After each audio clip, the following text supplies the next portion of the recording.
Hello everybody, this is Citra from My Spice Treats, and today is a treat for you guys because today I'm going to teach you how you can make barbecue honey wings totally restaurant style at home.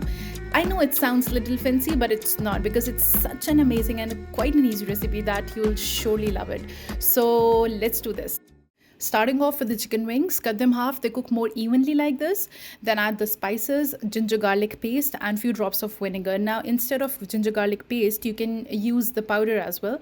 Give it a good toss, mix them well and leave it for around 10-12 minutes and we'll get our dry ingredients ready. So for the outer coating, you need corn flour and plain flour followed by some of the spices. Now it's really important that you season your outer coating well, otherwise it will be dull and boring and you don't really want that. So for that, season it well, then toss in your chicken wings in this and make sure all of them get a thick proper coating, and then with the help of a strainer or something, just get rid of all the excess flour. About the frying, guys, I always double fry my wings. The first fry will cook them, the second one will make it more crispy. So trust me on this one and double fry your chicken wings, okay?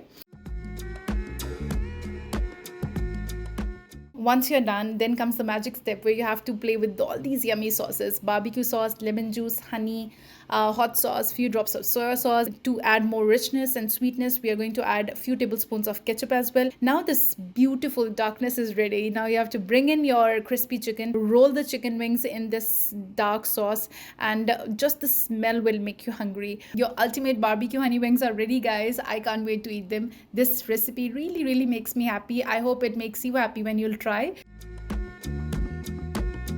out yourself. Do let us know in our comment section that did you like the video or not, and don't forget to subscribe. Stay happy. See you next time. Bye bye.